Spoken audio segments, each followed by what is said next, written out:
Well, again, welcome to everybody. We're really great you're here tonight. My name is Paul Ditto. I'm the Executive Director of the Lovers Lane Foundation. And on behalf of the foundation, we are so glad you are here. A big thank you to Jimmy Emery, who's been playing an excellent, piano pieces as we arrive. Thank you, Jimmy. It's been very nice. This is a great event. I'm so glad to see so many people here. I've asked Donna if she would give an opening prayer for us. What great energy in the room. I thought of all the great things that happen in this room, but this is definitely one of those special nights. You can just feel it. So let us go to God in prayer. Oh, how glad we are to be here, oh God, to share this meal together and to be in fellowship with one another. It's good. It's a joy and a privilege just to be here in person and to laugh together and to cry together and just to be together. We are grateful. We thank you and praise you, O God, for this morning's worship in which we experienced your presence so clearly and strongly. We're grateful for Admiral BrettGiroir and his wife, Jill, and their journeys that have led them to this point. Bless Brett as he speaks to us and continues to inspire and encourage us as members of the body of Christ here at Lovers Lane. We're grateful for our foundation that makes this possible and for all the good and beautiful things the foundation is able to do, impacting hundreds and actually thousands of lives, making people's lives better. We are grateful. We're grateful for our country, and we ask that you help us to grow more compassionate and kind, listening better, working toward understanding each other, and move us forward as a united Methodist church, finding new and creative ways to love all people into relationship with your Son, Jesus Christ, to be led not by our own agenda, but by the Holy Spirit. In the name of the one who brought us radical hospitality, Jesus the Christ, we pray and share this meal together. Amen. Thank you, Donna. So please enjoy your dinner. Visit with the folks at your table. We'll actually get the program started in about 10 minutes. I'll be back up to get us going. And while we're eating, Jimmy's going to continue to entertain us or serenade us with the magic of his keyboard. Thank you, Jimmy.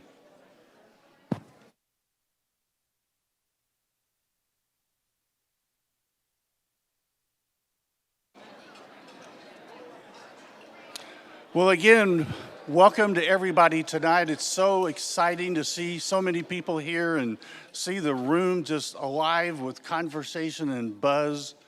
As we get started with our program tonight, please continue to enjoy your dinner. You know, the Lovers Lane Foundation has 3 lecture series we bring to our congregation, in addition to our annual Donor Appreciation Dinner, which is held usually in December or January. The SHIP lecture series, for which we are really proud, is typically held in the fall of every other year, and it has for many years brought us dynamic clergy speakers. And we are planning that event for next fall, and we're really excited about the program. The SHIP lecture series and our McCormick lecture series alternate every other year, usually in the fall. Our Owen Linton lecture series is held each year on Tuesday, Wednesday, and Thursday of Holy Week, so the week that precedes Easter. So that means next year, starting in January, you can look forward to our annual Donor Appreciation Dinner, then in April, our Owen Linton lecture series, and then next fall, a fabulous SHIP lecture series. Tonight, though, we are here for the McCormick Distinguished Speaker Forum, sometimes short for the McCormick Lecture Series. The McCormick Lecture Series was established 35 years ago by Mac and Barbara McCormick in 1986. The McCormick Lecture Series has for many years brought us outstanding speakers to educate and inspire our congregation. And this year is no exception. I hope you were able to hear Brett's message this morning, either in person or online. It was awesome. If you missed it, we'll have it on the Foundation's website in the next few days, And we'll send out a message to the congregation by email to let you know when it's ready and to give you a link you can just click on to go to it.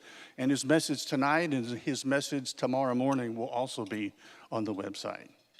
We're truly honored to have our own Admiral BrettGiroir as our speaker this year. If you heard him this morning in worship, then you, like me, are really looking forward to his talk tonight. And before I forget it, don't forget Brett will be speaking tomorrow morning right here in this same room at 9 o'clock. His topic is developing and implementing a comprehensive national health policy based on Christian principles. I hope you can join us at 9 o'clock in the morning for coffee and muffins. Before Stan introduces Brett tonight, I wanted to offer a few thank yous. On the back of your program tonight is literally some of the most distinguished members of our church. First, our host committee, many of which are here tonight. We are so grateful and thankful for all that they contributed to this event. Also, the foundation is blessed to have almost 20 amazing church members serving on the board of our Lovers Lane Foundation, all of which are also included in the host committee list. And the same goes for those serving on our event committee for this event tonight, and then our broader event committee for the foundation. If you're on the host committee, tonight's event committee, the foundation's event committee, or the board of the Lovers Lane Foundation, will you please stand so we can recognize you? Please stand.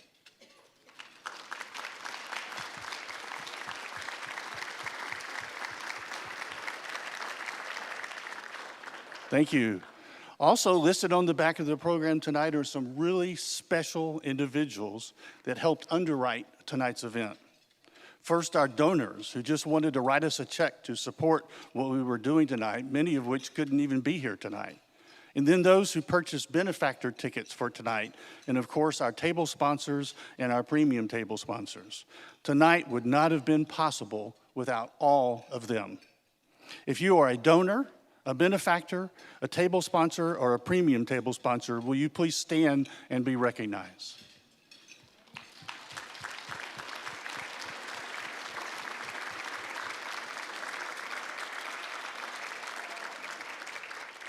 Thanks to you, tonight we raised more than $25,000.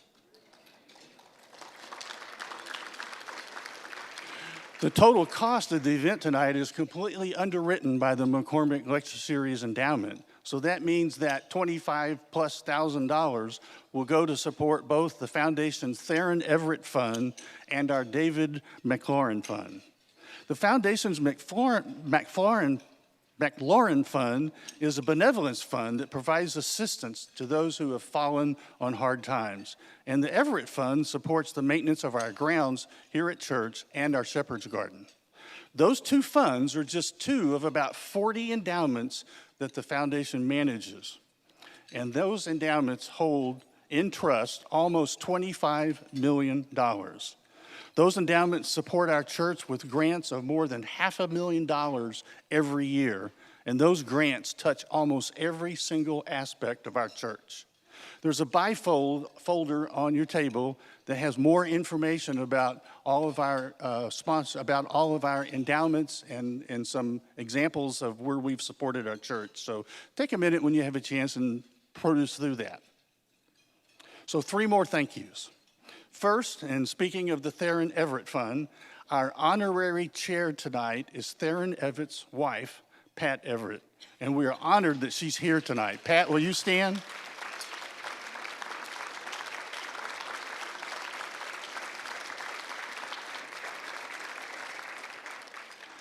I'd be remiss if I didn't offer a big thank you to Margot Wilkie and Christian Larkin and the whole hospitality team for everything they did, setting things up and planning for, and for all that they did sort of behind the scenes, which is often sometimes a bit of a thankless job, but not tonight, because for Margot and Christian and our hospitality team, we thank you for all your hard work.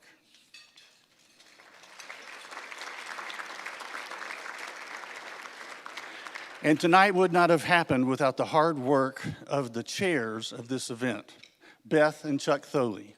I know Chuck provided lots of moral support over the last several weeks, and Beth has worked tirelessly on all the details that go into putting on an event like this. Chuck and Beth, would you please stand and be welcomed?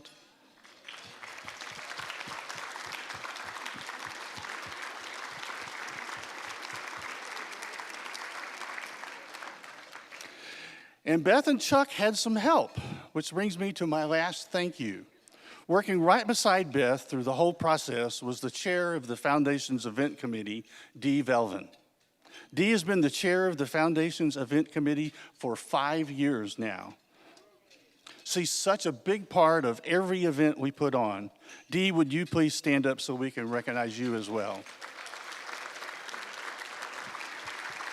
I know you didn't want to. Every year she says, don't make me stand up, but I'd be remiss if we didn't. Okay, I'm almost done, but I also want to thank all of you for being here tonight and all of our donors who have grown the foundation to where we are today.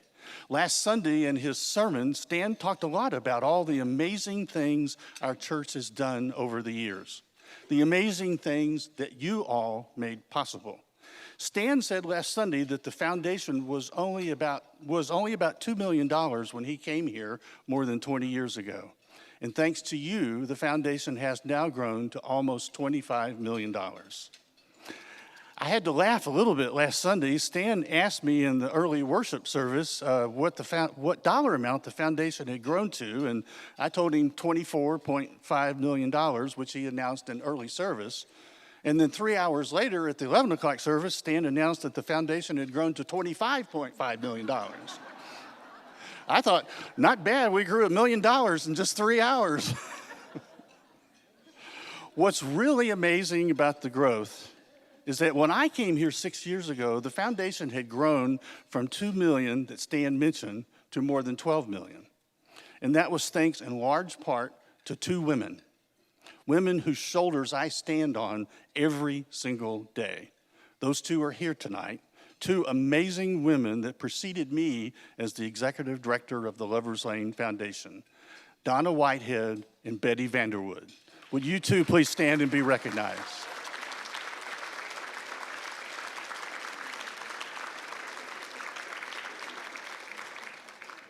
Okay, well, I've gone beyond my time limit, so let's get to what you really came here for tonight. Stan, would you do the honors of introducing our speaker tonight?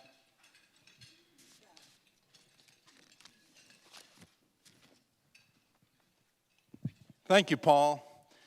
And I think that Paul, ditto, does a fantastic job too, don't you? Amen. You know, one of the things that Paul, before I introduce Brett, I have to say a few things and then defend myself, and then I'm going to introduce Brett. You know, the foundation means a lot to so many, and you know, we're finding throughout the year things that the foundation can do, and Paul is constantly telling the staff, now we have money here that needs to be used. We have money here that needs to be used, always for exceptional causes. We had an event just a few days ago in Kansas City, an educational event. And many of you perhaps remember Marvin and Betty Berkeley, who set up an educational fund. They wanted their preachers to continue to be educated.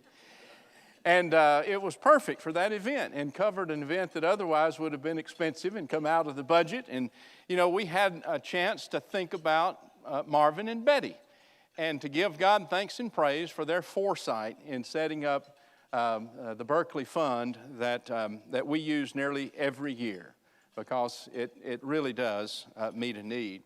And you know, we announced this morning, due to generosity, what the organ concert that we had last week, the video that Tom Crocker did, I saw Tom Crocker in the room, was absolutely fantastic.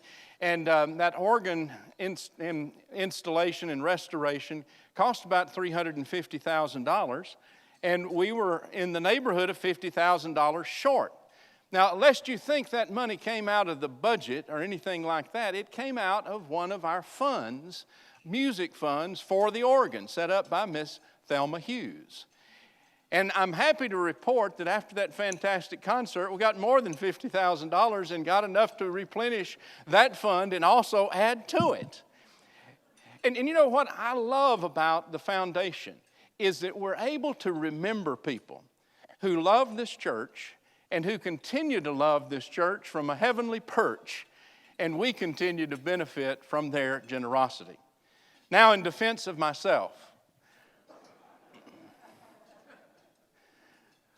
Paul Ditto I did make a mistake last week, and the foundation really didn't go up $1 million in 3 hours. The market's good, but not that good. But I do want to make another reference to Brett's word this morning. Wasn't that a tremendous sermon? Whoa. He gets a little antsy when I call it a sermon, but it was a sermon. It was one that will continue to inspire people for months and months to come, because I know many of us are already sharing it with people we love, because we know how much people need to hear that good word. Now, he did share about a trip to Honduras. My daughter-in-law, Emily, whom he mentioned, is here at the table. She has a book of slides from that Honduran trip that they've been looking over, and we've been reminiscing a little bit. Now, Brett said this morning that my passport had expired, which enabled me to pick up the Bass Pro Shop scale that we weighed the baby with, and the baby was brought back from the brink of death to life. That's technically true. But I still had about 5 months to go before it was really expired. But a few weeks before our trip, Honduras changed their rules, and if your passport was 6 months from expiration, you were a goner. So I had to rush down to Houston and get that passport. But it was funny. We've laughed about it. It wasn't real funny at the time, but you know, I am so very happy today that we've been able to get Brett to come and to speak to us, and Jill to be here as well. We see them on Sundays. But haven't we been proud for the last 2 years to turn on any network, and there in the Navy white was Admiral BrettGiroir. And to know when we heard him that he would be telling us the best information that we could possibly have. I had a Baptist preacher friend, I told some of you this already, but he was watching this morning. We go back to our Lon Morris days. And he said at the end of the sermon, he said, I always loved Admiral Giroux, because when he spoke, you knew that he was going to give us the truth and give us the information that we truly needed. And he always rose above politics, which is a hard thing to do, isn't it? You know, BrettGiroir, as you know, is the 16th Assistant Secretary for Health and served in that capacity from February 2018 till January 2021.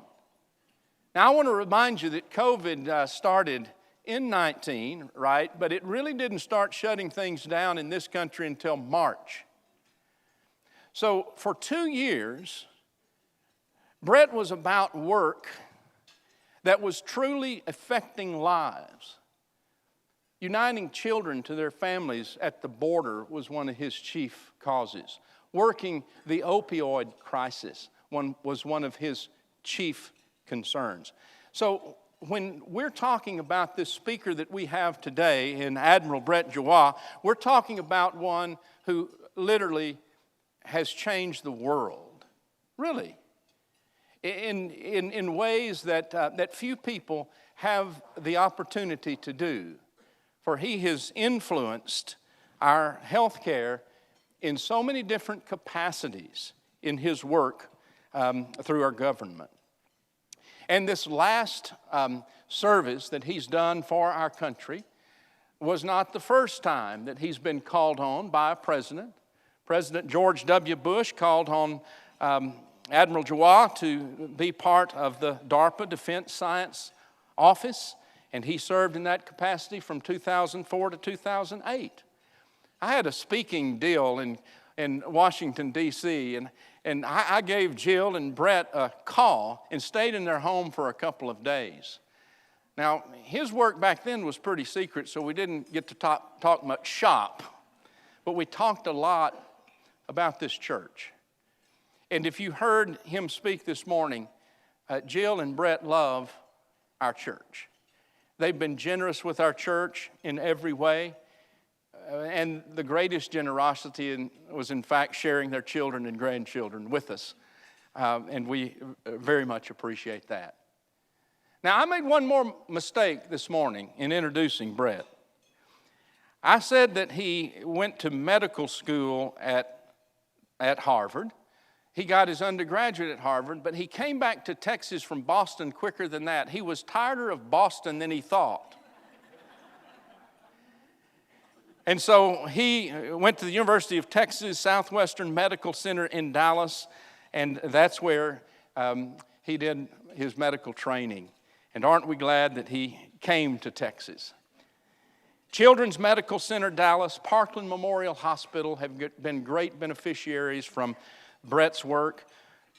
Texas A&M University System and the Texas A&M Health System Center also have benefited from his tireless work.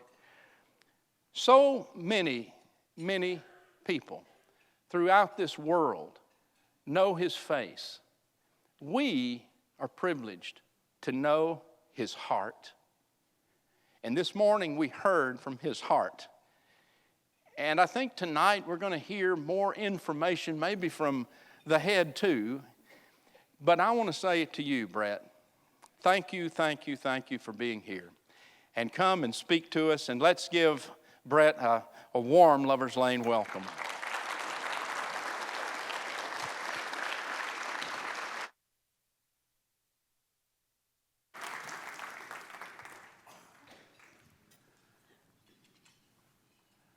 Well, thank you, Stan, and good evening to everybody. It's truly been a blessed day for me and my family to be able to come back here. I look around this room, and there's so many people who know Jill and I since I didn't have gray hair, and that's been a really long time ago.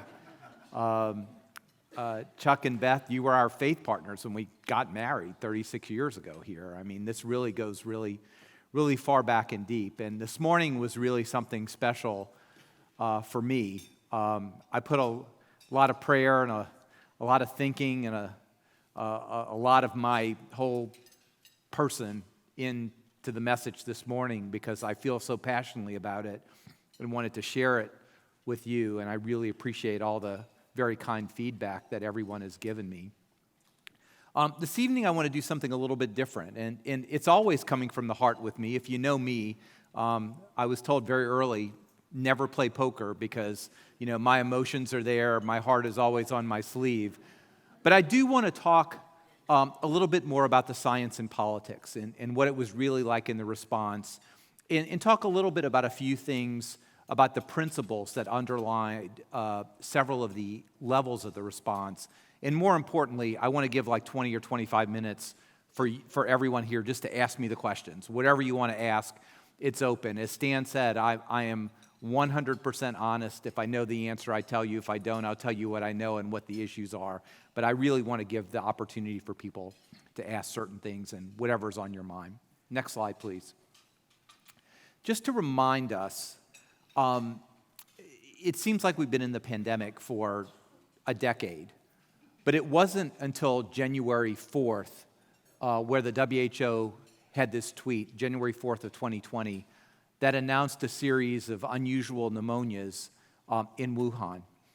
Now we know, and this is a whole other story, that this probably started in October, the year before that, in 2019. So this had been going on for probably 2 months, maybe 3 months, by the time we were notified. And that led to a whole other string of problems that we can talk about. The first U.S. case was in January 21st.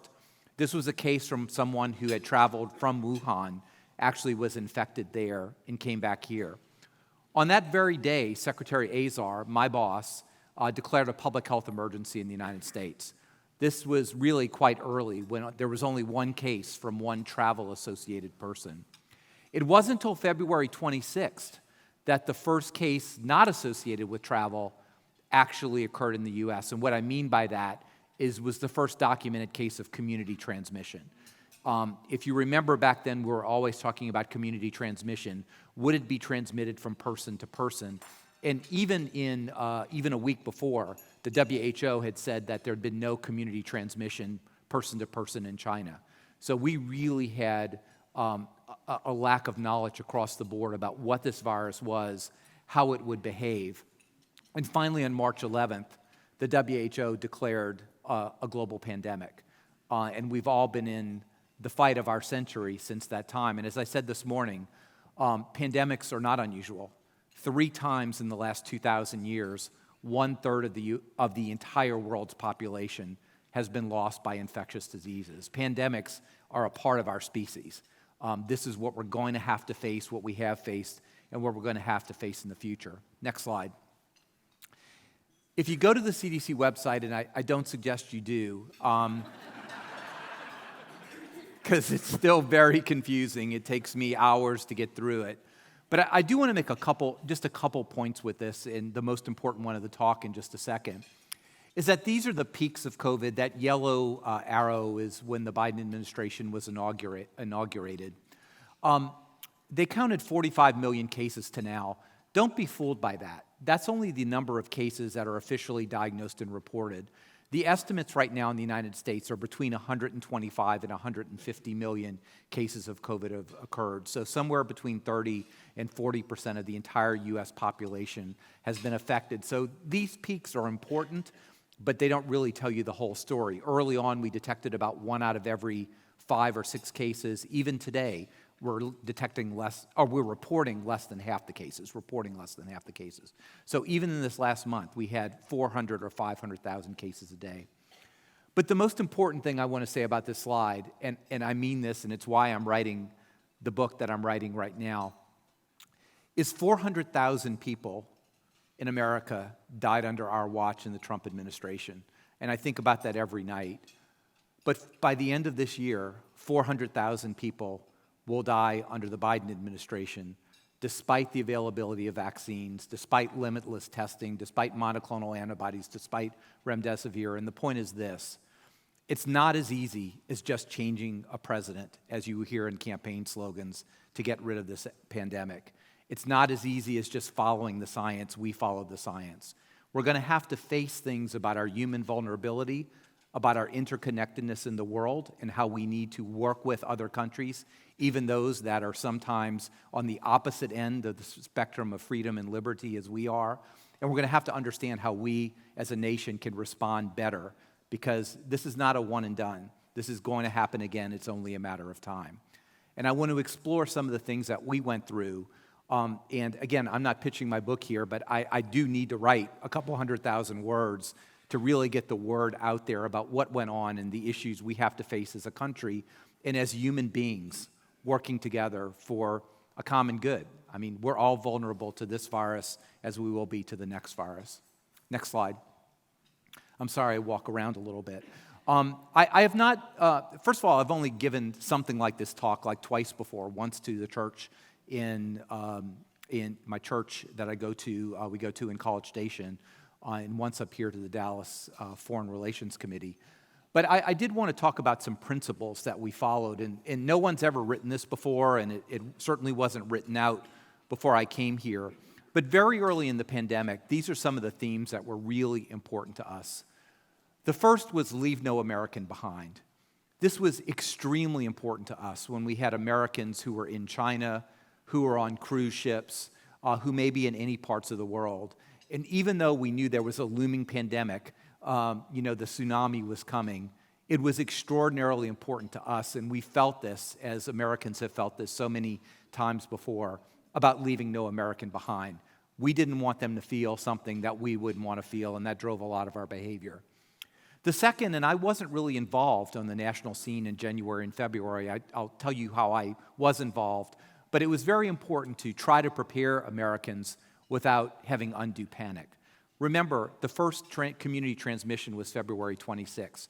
So you heard time and time again the Vice President, Secretary Azar, saying that Americans are in no immediate danger, but we have to be careful and we have to be wary. It was not going to be a good idea to have panic strike America in January and February. Not only would that have been bad for our society, but there is a principle in public health: when you cry wolf too early, people do the things you think they want to do, but by the time you really need to cry wolf, they don't do them. So we wanted to make sure that we aligned the message with the actual risk, and that was very important, not just from an honesty point of view, but in order to do adequate public health. And third, to recognize the system failures. And I'm going to talk about that. We had a lot of system failures. They were not the Trump administration's fault. They were not the Obama administration's fault.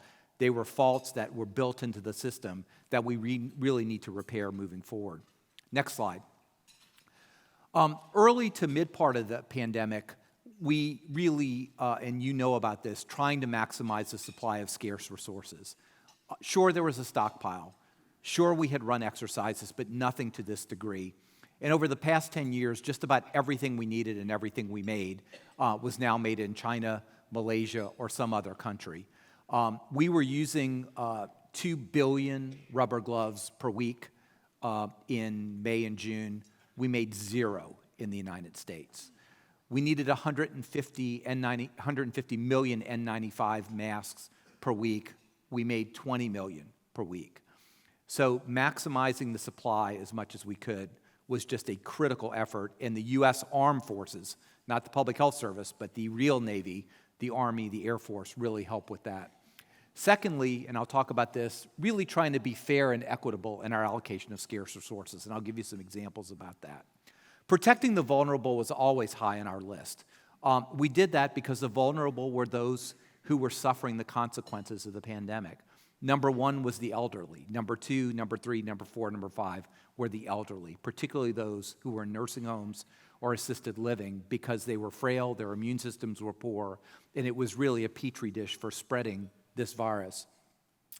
And also the underserved, the tribal communities, the racial and ethnic minorities had about 5 times the rate of hospitalization as white Americans, and that was mostly socioeconomically driven.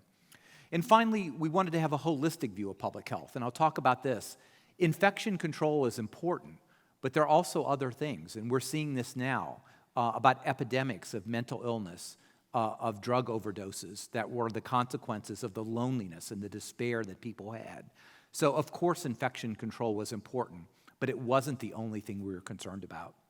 And then finally, the next slide, late in the pandemic, it was all about vaccines. We knew in January 2020, when we started working on the vaccine, 3 days after the sequence was published from China, that the end game was going to be vaccines. There's only 2 ways to get out of this pandemic: vaccinate everyone gets COVID, or a combination of the two. And we certainly wanted to minimize the number of cases that we could while we prepared for the vaccine. And the vaccine was a historic success. And I'll talk about all these things. Next slide. Very early on, it was about repatriating Americans. And this, again, was our number 1 issue. The U.S. Public Health Service, and I'll make this sort of an unabashed advertisement for us. And Dr. Crosby, I heard that you were in the Public Health Service as well. So thank you for that. We were started in 1798. And we ran the maritime hospitals to take care of U.S. Navy and all the mariners who would bring sicknesses home from abroad. We've been in uniform since 1889. If you've heard of the Surgeon General, that's the U.S. Public Health Service. There are 6,500 individuals. We're full-time military, we're unarmed, but we go wherever there's trouble. A pandemic, Ebola in Africa, tsunamis, nuclear disaster in Japan, we're always there. And my officers were all around the globe. A good example of that is the next slide. Even though we brought people back from the cruise ships and from Wuhan, I learned that in Japan, we had 55 Americans who were still in the hospital and did not get on those 747s coming back. This is a story that deserves to be told. So I left 3 officers there and sent the equivalent of a special operations team. And I remember sitting down, if my father or my grandfather or one of my family members was in an ICU in Japan, who would I like to have sent there? And the answer was simple. It was a person named Rear Admiral Richard Childs. He is the director of the clinical center at the National Institutes of Health, though he really is the nation's top doctor who actually does things. So we sent him to Japan. I got into trouble, and I will admit this. You have your trouble with passports. We did not have time to go through the State Department because I couldn't wait a week because we had people in the ICU. So I deployed military under their own private passports. The American Embassy in Japan didn't appreciate that very much, but we did it anyway. They were able to work with the Japanese authorities, were able to bring experimental therapies. We had 2 elderly people on full life support, heart-lung machines, 6 on ventilators. We had the rest of the 55 were in the ICU. We wound up treating all of them and about the same number of Japanese, and every one of those people survived and were able to come back to the United States. Next slide. Leadership structure, and I'll tell you a little bit of funny things here. So I was very involved in January and February operationally. Cruise ships, San Antonio, bringing people over, quarantine stations, really in an operational role. On March 4th, as things started to go downhill, the secretary designated the assistant secretary for preparedness and response as the lead for the country, and I was the deputy. So I was in the number 2 role March 4th. That got changed very quickly when we all moved to FEMA. But March 11th, the secretary understood that we had problems with testing in our country, and I think you all know that. The CDC test was contaminated. It wasn't scaling very well. More importantly, the real story is they didn't contact the private sector. The private sector really needed to scale this. The federal government couldn't. On March 12th, I'm meeting with the secretary. All of a sudden, the door opens. It's in the secretary's conference room. And who comes in, unannounced, but Jared Kushner and Deb Burks. First of all, it's very unusual for anyone to barge into the secretary's conference room. There's a lot of people with weapons outside and things like that. But it was Jared and Deb Burks, and they walked in and said, we need a national system of testing. We need drive-through testing, and we need this as soon as possible, and you're the new testing guy. Go get on it, okay?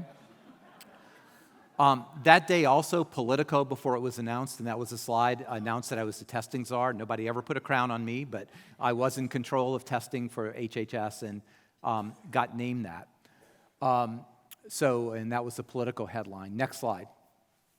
The next day, I've been at the White House since about 5 o'clock in the morning, and this is when I got really, really involved. And this is from the Rose Garden on March 13th. You probably can't see me, but I'm the person there in the inappropriate uniform standing on stage with the president and the vice president. I'm in my work uniform because I had been working most of the evening, very early in the morning. I did not know that the CEOs of Walmart, all the major industries were going to be there with the president. The president came by and said, "Come on." "Yes, sir." So I'm on the stage. And the interesting thing here, and I'll tell the story, was they announced we would have a system of nationwide testing with drive-thrus and retailers. And the vice president came up, and I'm listening to all this because I know I'm responsible for this, and there's absolutely nothing. And the vice president came up and said, we're going to have this, you're going to have a website, you're going to have all these drive-thrus, and we'll have all the details for you on Sunday. This is Friday. Next slide. The reason why we were in such bad shape, and I show you this to show it's nonpartisan, the Obama Playbook, that is supposedly the magic playbook that we should have followed, mentions testing once in 69 pages, and that's it, that the FDA can help with drugs and devices, including diagnostic tests. We had always planned for pandemic flu, and you don't need to test for flu. You're sick, you don't have asymptomatic spread, you have fever, you have a cough, you have flu. If you do a test, it's fine. If you do a test and it's negative, you still probably have flu. So everything was geared towards influenza. And there was really no testing available. There was not a single swab. There was not a single tube of transport media. Literally, we did not even have a list of the manufacturers or where they had their supplies from. Next slide. Another unusual happening, so we went back to my office and Jill was there. This was Jared's pickup game, where those 65 or 70 volunteers from the private sector came. And this was very, very important because the government was really failing. So we needed to bring everybody in who could do things to the best ability. I know this because I directed them for the first week. They were in my office. They were not some secret place, some hideaway task force. They were with me. Jill was there. The reason why the communication materials were good is because the CDC didn't do them. A small team with Jill did them to make sure that everybody knew that. The vice president decided to show up in my office on Saturday. That doesn't happen very often, right, that the vice president shows up. But the vice president, I have a huge amount of respect for him. He could have called us to the White House, but knew we were all busy and didn't want to interrupt our flow. So he just said he was going to drop in and see how things were going, right, the vice president. So there's the secretary, Deb Burks, Jared's there, and I had a team of about 75 people. Next slide. I asked the CDC, where are the hot spots? Don't go away for a week. Don't have a committee. Just tell me where it's going to get bad. I wrote this on a whiteboard. I took a picture so I'd remember it. That was there. Next slide. FEMA is very important. I grew up in Louisiana. What FEMA does is they distribute supplies and help people after disasters. FEMA is the only organization in this country that has the breadth and reach and the whole capacity to respond. So what we did is we just followed the FEMA protocol, but instead of giving out water and food, we used all their pod system, all their structure, all their people to, instead of giving out food, to have people come in and get tested. So we decided to get it done. So next slide. This was the slide I put together on that Sunday night. So on Thursday, we opened our first drive-through testing site, and we opened 41 testing sites within the next week. It's just an example of people coming together, doing what's needed, and that started the whole national testing program. Next slide. I put this up because that was the Sunday night press conference where I was able to at least tell the country what we were going to have and what we were not going to have, but that this was the first real aggressive move our country had made to really move testing throughout, and it was very important to lay the foundation for so many other things that we did. Next slide. I don't want to go through this, but just in a few months, we had gone from a few hundred tests to almost 265 million tests done by the beginning of January. We allocated $30 billion to states. We took care of our nursing homes. As soon as point-of-care tests became available, we controlled the entire U.S. supply, sent testing instruments to every single nursing home in the country, and free test in order to test as many people as we could. The rapid antigen tests, those little card tests that you can now buy at CVS, we worked for months to get those approved. I bought the first 150 million of them. 50 million went to the underserved populations, nursing homes, assisted living, hospices. They went to historically black colleges and universities, not because we were worried about the 20-year-old African Americans. We were worried when they go home to see their father and grandparents, and they were really at high-risk groups, so we made sure they were all tested. We worked on our tribes, everyone else, and the other 100 million we sent to all the states so that the governors could start opening schools. Next slide. We did some crazy things. On that weekend, March 13th, I learned that there were only 2 swab manufacturers in the world. One was in Italy. Now, as a public health service officer, I don't have any stuff, but I had a 2-star Admiral there, and I said, we need to send a plane to Italy. And within about an hour, a C-17 took off, went to Italy, and brought supplies back. We did 42 C-17 equivalent flights from all around the world just to bring supplies back. And I signed $6.2 billion worth of checks. I wish I could sign some like that to the foundation. But we really, I think, built something that was important from scratch. Next slide. Allocating scarce resources. Okay. Cuomo, I need 40,000 ventilators. This worried me more than just about anything because the governor of New York said, I need 40,000 ventilators. I'm not kidding, I'm needing them now. I talked to Governor Cuomo multiple times. During that week, we had requests for 112,000 ventilators from states in the country. We had 11,000 in the stockpile.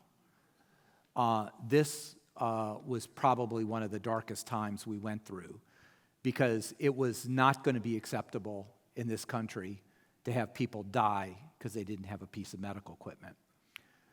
We took it incredibly seriously. We did everything we could within our power to avoid that eventuality. What that really meant, next slide,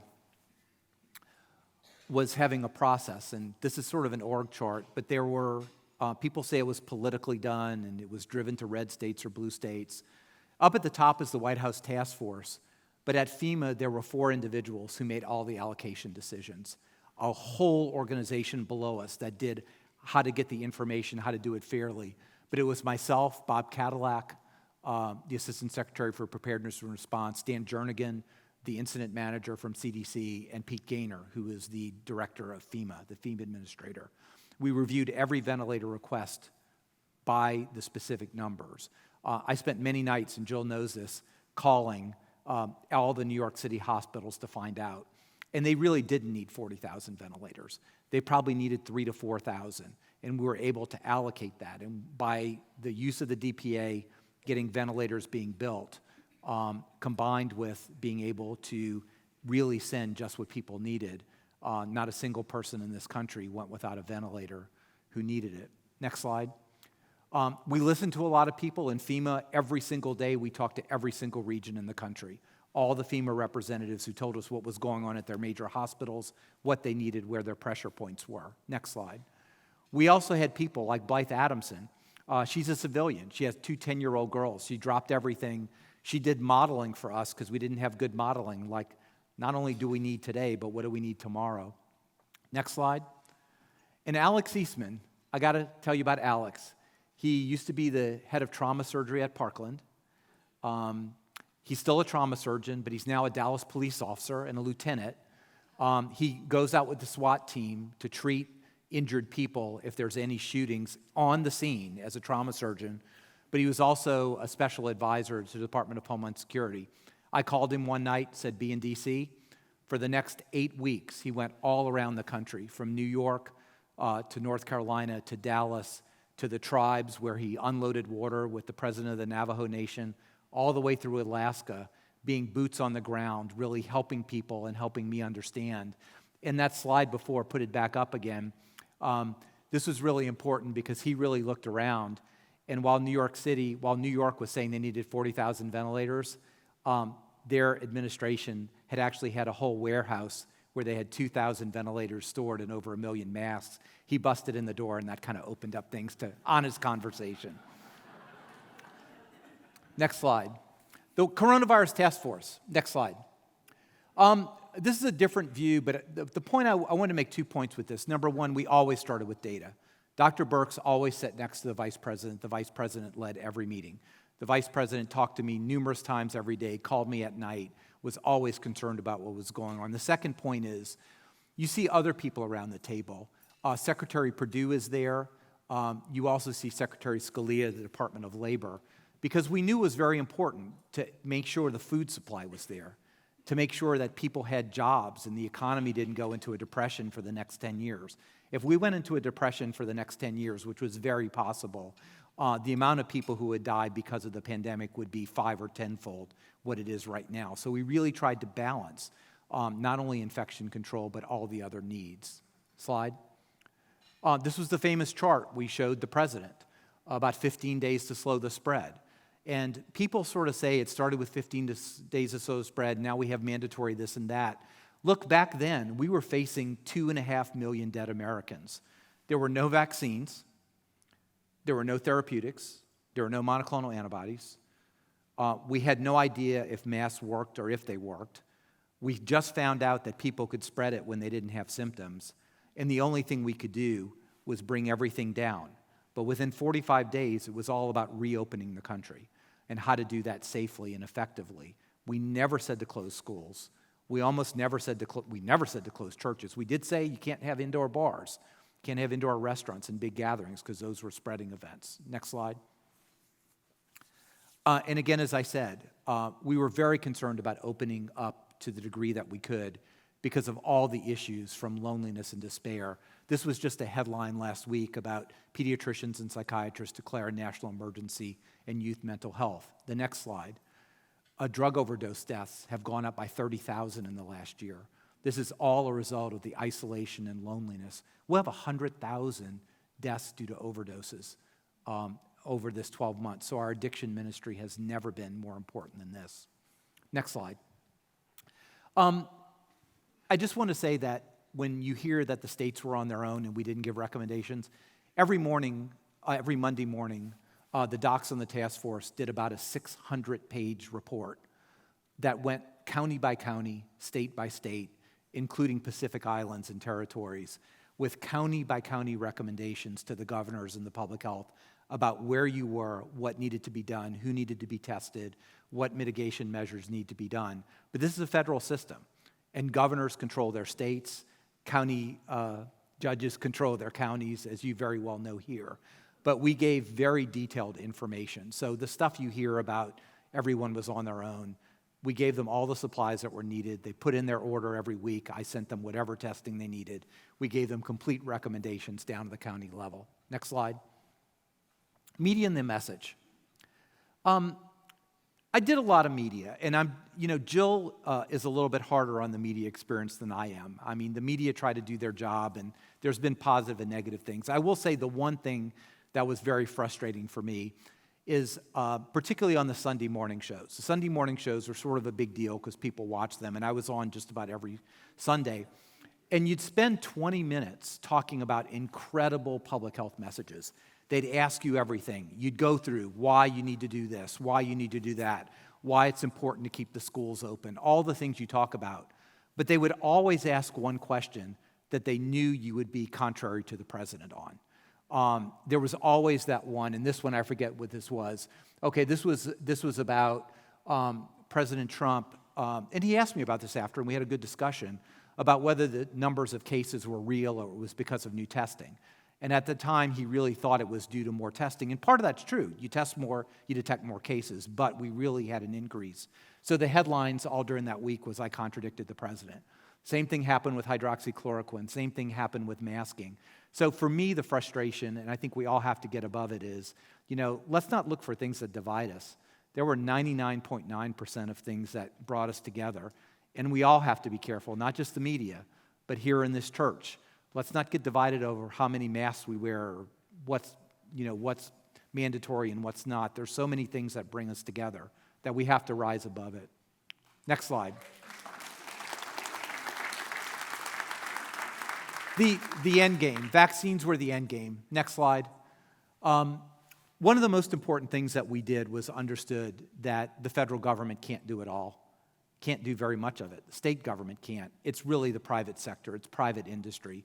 And you have to mobilize them. That's what made testing possible. It's not because the CDC got their act together or the FDA got out of the way. Those were important. But it's really mobilizing the private sector and working with them. And that's exactly what we did with Operation Warp Speed, really funding research, making sure the clinical trials were all done quickly as possible, that the appropriate number of minorities were there so we could actually tell African Americans, we tested this on African Americans and it is safe. General Perna ran the logistics. He ran logistics for the entire U.S. military. There is no one better than him. And Moncef Slaoui is the most accomplished vaccine developer, had worked for GlaxoSmithKline. They came in and worked and ran Operation Warp Speed. I had some parts of that just regulatory to enable all the pharmacies to be able to give shots. I was able to do that with a stroke of a pen. And these are the real numbers. By the end of the administration, on the next slide, because you always hear we didn't have enough shots, we didn't have enough vaccinators. We had 2 vaccines authorized, and within a month we had a third one. We had actually already ordered 900 million doses, and we had an option contract for 2 billion more. Not that we would need them in the U.S., but that would be going overseas to make sure the world was supplied. So we had almost 3 billion vaccines on order. We had 1 billion needles and syringes.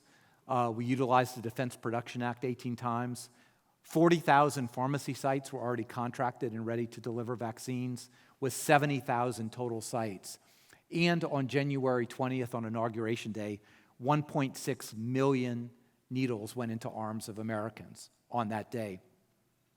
And the reason why I bring this up, more importantly than anything, is this vaccine program should not be a Republican or Democrat, conservative, liberal, and it really pains me to see this being politicized again in the media. This is a great win for America. It was started under the Trump administration.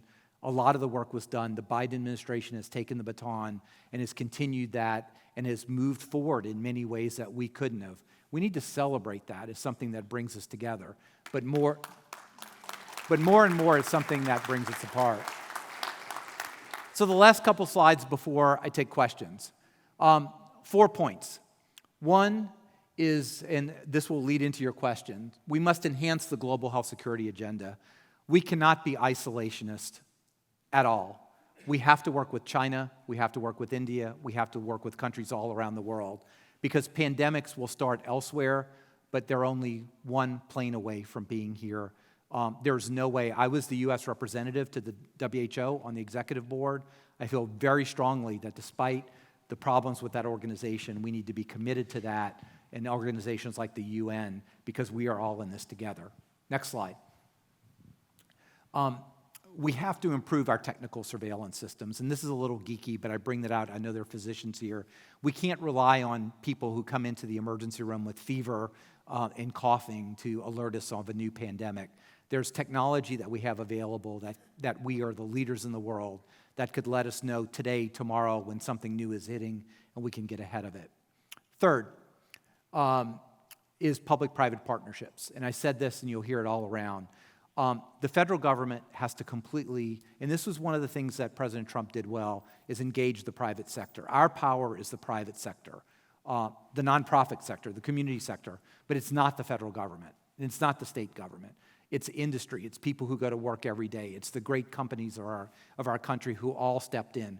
When we needed a website, the COO and Chief of Healthcare of Apple called me on that Saturday night. They put a website in an app, it was up in 2 weeks. That was all volunteered. You'll never hear Apple say that. They don't want any credit. But that's just an example of everyone coming together. And then finally, we have to get the federal agencies right. We did a lot of reform this time around. I have a very long chapter about what we need to do to fix all of this. But I think these are things we have to come together and move forward. But it starts with the understanding it's not about Trump. It's not about Biden. It's not about following the science. These are real problems that we have to face together, and we can face. These are tractable problems if we all go for them. And finally, took this picture. I'm a very positive guy, an idealistic guy, if you heard me today. Rainbow over the Capitol. I do believe there's a lot of hope moving forward. I think we've had political division. I think it was bad. I think it's bad now. I think it's going to start coming together. At least that's my plan. But we all have to, it starts at home. And it starts right here in the church. That we have to understand that we are going to have differences of opinion, but they're all based. We all love each other. We all care for each other. We're all trying to do our best. There are different ways to get there, and we have to understand where people come from. But I'm positive and always will be, and look forward to continue to serving in whatever way I can. And now the most important thing, a few minutes late, but would love to take your questions, and thank you for being here tonight.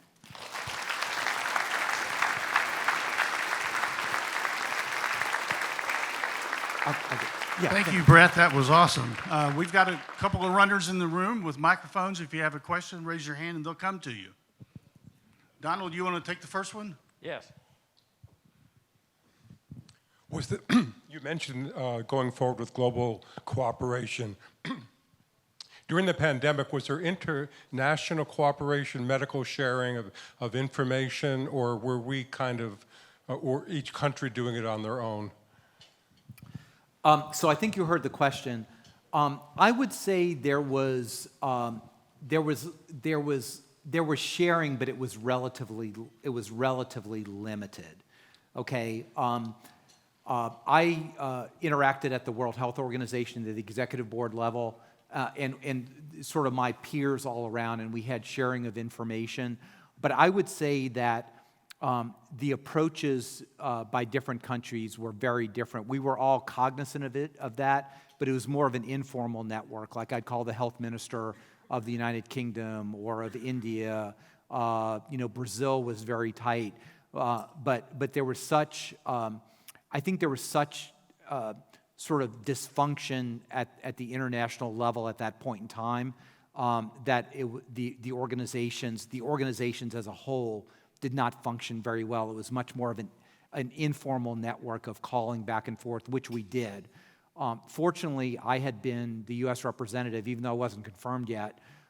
So I had met basically every health minister around the world during the 2 years previously. And this is sort of an add-on job, but yes, we did talk regularly, but I would say it was an informal network, not sort of a formal system. Yes, ma'am. Yes, I'm Dr. Elizabeth Brocky. I have over 25 years in experience as a board-certified anatomic and clinical pathologist, and I'm actually a member here, and your daughter Maddie and my son went to Shelton together. So we have a long relationship, but I have 3 points. Okay. 1 is the shots, 2 is early intervention, and 3 is the testing. So I was the medical director for Quest Diagnostics, so I understand PCR testing, and I understand the tremendous false positivity in terms of the testing of using PCR. So there's that. Secondly is these are not vaccines, these are shots, because a vaccine, number 1, tells you that you cannot get an infection and you cannot spread it. These shots do neither. You can still get the virus, you can still spread the virus, and you can still get COVID-19. So SARS-2 is the virus. The infection is COVID-19, sort of like mumps is the disease, and parvomyxovirus is the virus that causes mumps. But these shots do not keep you from getting, spreading, or getting the disease. Number Number three is, why are we not more proactive on early intervention? So supplements, things that you can do at home. So I went to the COVID-19 2021 symposium 2 weeks ago, and Dr. Richard Bartlett was there, Richard Fleming was there, Robert McCullough was there, Peter McCullough was there. All these people were there talking about early intervention, and then when you're in the hospital, you do not use remdesivir because that causes acute renal failure, and that's what's causing more of the deaths than actually the virus. And why are we not using budesonide? So I'm going to agree with 1 out of your 3 points, but I'm going to give you partial credit on the other 2. The first point about PCR testing, and let me just say Quest, during that weekend, I called up LabCorp and Quest, they're the 2 big national, they have networks all over the country. Every doctor's office uses them. I called them up, I called their CEOs up, and I said, we're going to start testing next week. I'm going to start sending you tens of thousands or hundreds of thousands of tests. I'm going to have a concierge service. We called every person with their lab result, but you're not going to have a contract, and you're just going to have to believe me, you're going to get paid. They said, no problem, we're in. So they started just like that. That's never heard of, and probably I can go to jail for that from the federal side, but we just did it. So what the point is, the PCR test, and there's a lot of confusion here, it will detect any remnant of viral RNA that you have in your nose. So it can be positive for 6 or 8 weeks after you are no longer infectious. The rapid test will not do that, but it will tell you if you're likely to be infectious to other people. So that PCR test has never been, quote, the gold standard, because it will make you will be positive even when you're no longer infectious, so it really keeps people out. The other 2 on the vaccination, there is no such thing as a bulletproof vaccination. The vaccination, I'm just going to say from the science that I have, is very effective at preventing you from going into the hospital. It's very effective against mortality, against death. It is partially effective about keeping you from getting COVID, but that immunity wears off, which is why we're having the booster. I'm very supportive of vaccination. It is not a force field out of Star Trek, but it's all about chances. And you are 11 times more likely of dying if you haven't had the vaccine than if you've had the vaccine. If you want to talk about natural immunity, we'll talk about natural immunity. And let me just say about remdesivir is helpful according to studies. I don't agree that people are dying of renal failure because of remdesivir. It's helpful in a narrow window. Things like monoclonal antibodies, very important, and that's not being stressed, that if you get ill, particularly if you're at a high-risk group. These are very effective, and very few people know about them, and they're not being talked about. But let me give you some kudos, is that the number one there's two risks of dying here. Number one is elderly, and number two, chronic conditions, the most important being obesity.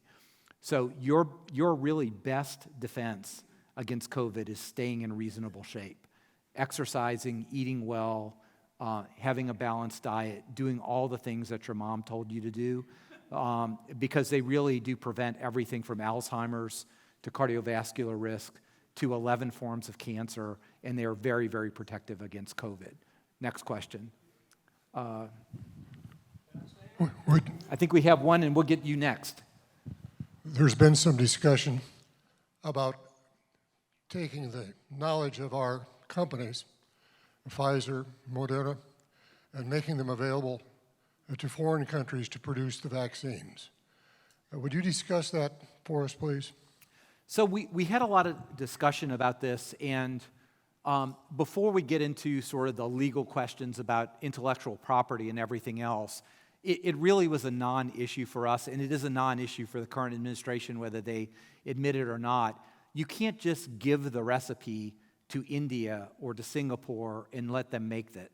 These are very highly complex vaccines in very highly complex facilities that have taken years, and the quality standards. And even here, we've had trouble with batches after we've been practicing the mRNA technology for 15 years. So it is really a false choice to say, should we give it to India or not? Because it would take them years to get their system up, and it wouldn't be the same quality. So we made the decision, and I do believe it's the right decision. Those 2 billion doses, we basically expanded as much as possible the facilities and the know-how here in the United States, and we will send them abroad. We could make it here faster and send it abroad than we could actually build a facility, train people who have no idea how to make this very new vaccine and get them up and running. So that's really the way we approached it. We cared about the world. Those 2 billion vaccines weren't for us. They're going to be for everybody else, but that's really the way we approached it. It was a technical answer to that. There's a whole nother legalistic answer about should you take away intellectual property in American companies and what will that do with innovation? That's a topic for another debate. But there's a reason why HIV drugs are $7, a month around the world, is because we innovated and made them happen. Yes, sir. Oh, good, thank you. All these new jobs that have been created, hundreds of, what happens, who's covering those old jobs? You got all new people in, what happens to the old jobs? So are you talking about jobs in the pharmaceutical industry? In everything that you were talking about. So I'm not a labor expert, and I don't want to really go there, but I'm going to answer a question that I want to answer. This is called a pivot. We do this a lot. If you can't answer the question that was asked, so I don't know. I really don't know. The economies and about jobs. I will say that one thing we all need to think about. We spent a year of torture, and particularly Admiral John Polubchak, who was the Navy admiral, he was the logistics person for the Joint Chiefs of Staff, building this tremendous infrastructure in the United States. But we lose our memories very quickly. And I'm really worried, and we already saw it with testing, that we had shortages of testing in September because everybody closed down their lines because it lost government and popular support. So the real issue for us is not being able to create the capacity, but to sustain it and to understand what we do during the 5 or 7 years before the next pandemic, and how do we keep those jobs stable, because these are technical positions. You can't just train people to do this overnight. And I wish I had a better answer about, jobs moving back and forth, but I'll call Secretary Scalia later, maybe, and he'll let us know. Next question. Yes, sir. Admiral, how important is it in the grand scheme of things to pinpoint and understand the first instance or transmission of this disease in Wuhan, and will we get to that point of understanding? So let me say the second point. I don't think we will have a smoking gun absolute proof for where this started. I have testified to Congress, and I have also been in the media saying that my assessment is it was an accidental leak from the Wuhan Institute of Virology, the Chinese virology lab. I say this for a couple of reasons.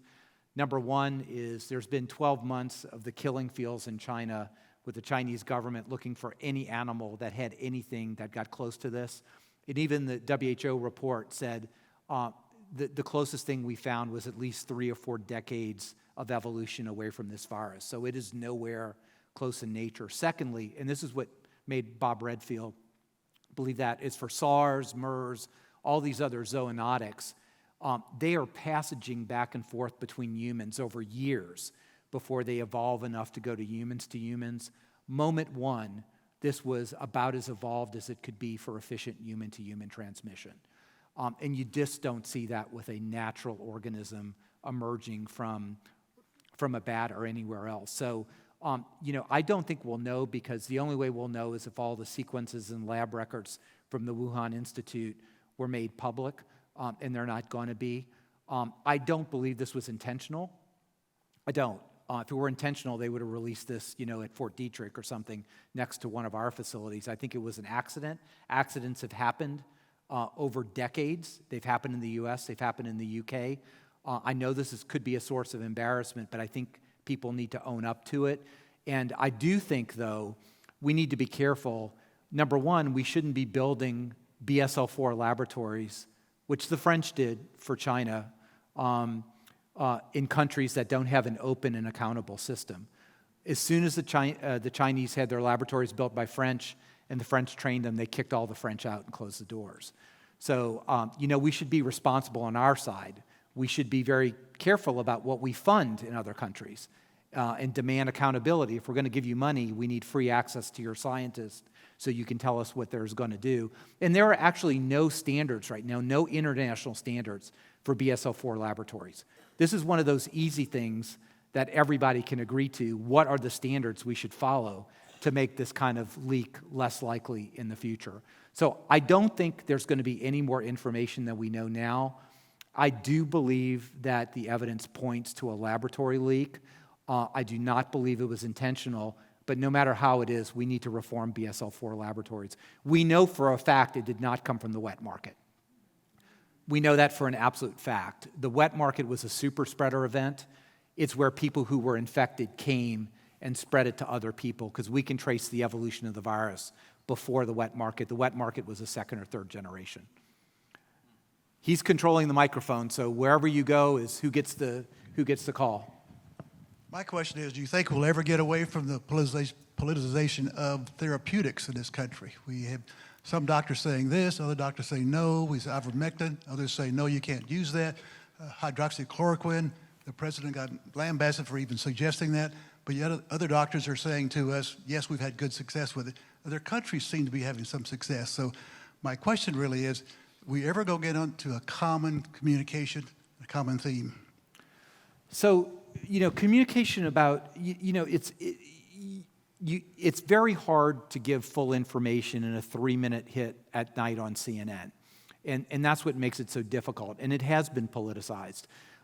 Early on, I was the one who sent 3 million doses of hydroxychloroquine to New York City. It was me. Because there was nothing else.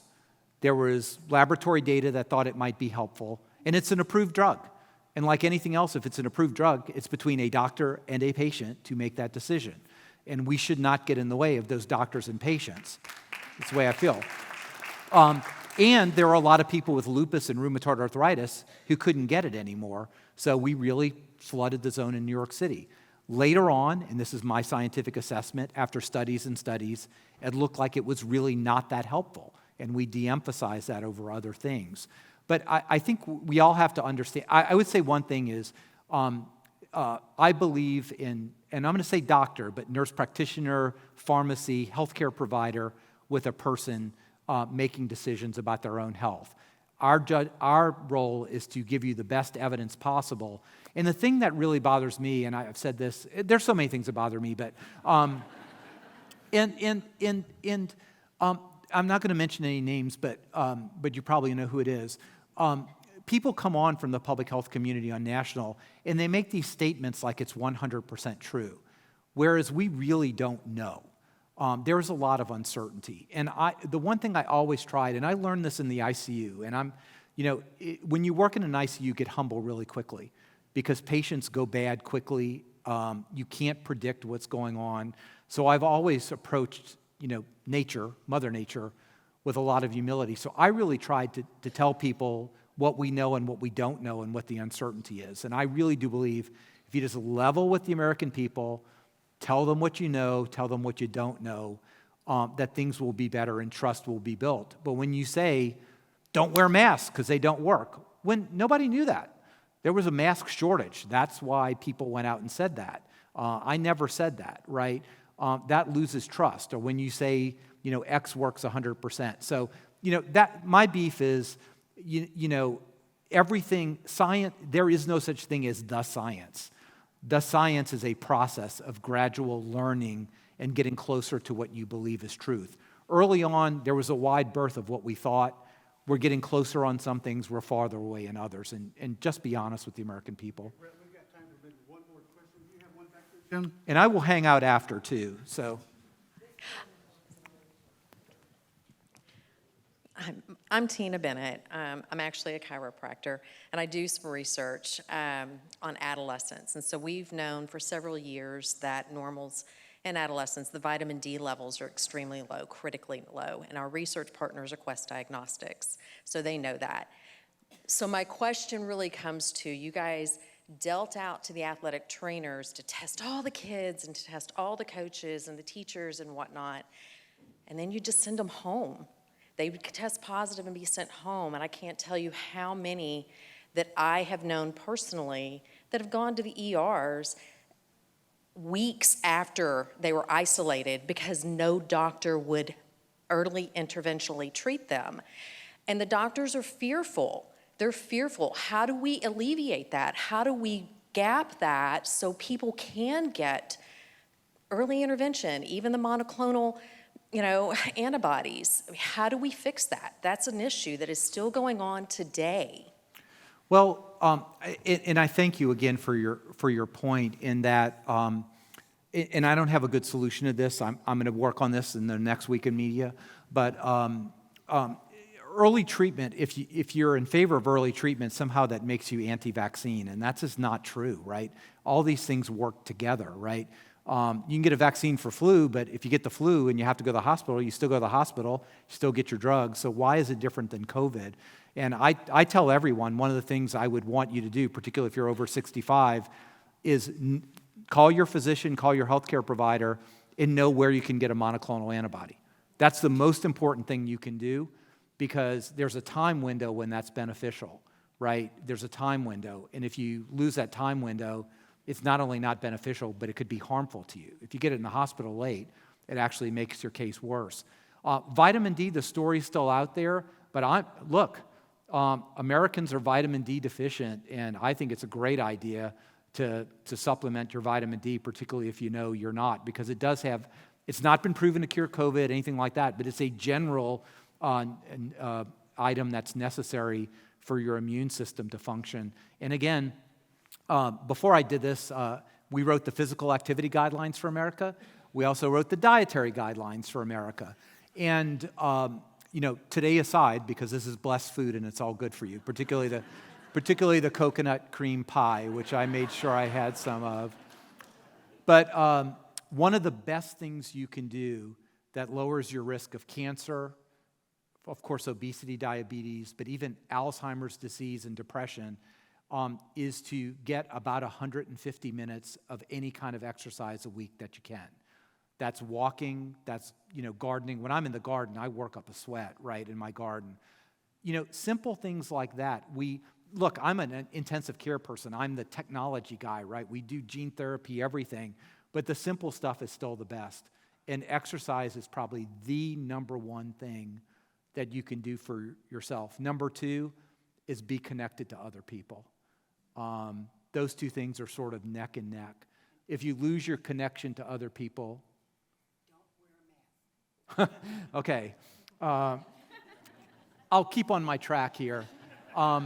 but if you lose your connection to other people, isolation, loneliness, those things have profound effects, not just mentally, but physically.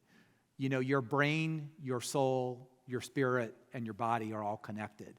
And there's nothing clearer than when you are alone and don't have the connectiveness. And, I think for all the healing that we've had with vaccines and monoclonals and everything else, maintaining your church family and that connectedness is one of the best things you could do for your health.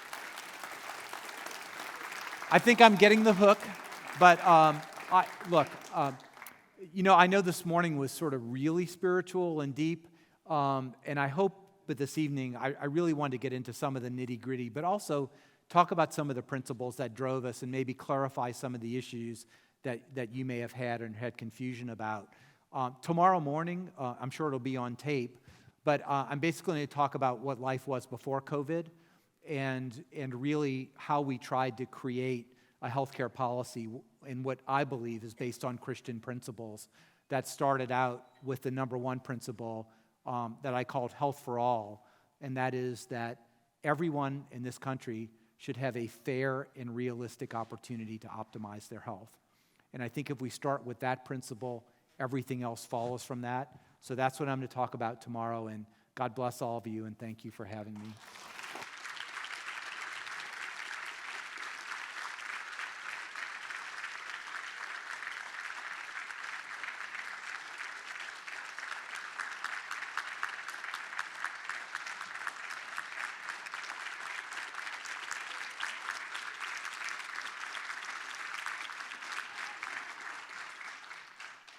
Thank you, Brett. That was amazing. And I know we didn't have time to get to everybody's question, but, it's time to go home and take our vitamin D. This has been an amazing night and an amazing weekend, thanks to our guests, and thanks to all of you. I really appreciate you all coming here. It just warms my heart beyond explanation to see a room full of Lovers Lane United Methodist Church members and friends and family. So thank you so much for coming. Brett will be here in the morning at 9 o'clock. We'll have coffee and muffins in this very same room. All of his talks are being recorded. They'll all be on our website. So if you missed this morning, you can tune that in, or if you want to watch this one again, or if you can't make it tomorrow and want to watch what he says tomorrow morning on the web, it'll be there in a day or two. So also, the centerpieces, I almost forgot, Dee's waving one of the centerpieces at me. The centerpieces, if you're a table sponsor, please take one of those home with you, because we really appreciate the financial commitment that you made to this event, which will allow us to contribute $25,000 to those two endowment funds, the Everett Fund and the McLaurin Fund, which do great things for our church. So thank you all for coming. I've asked our executive pastor to come forward and give us a closing prayer. Kay Eck. Hi, friends.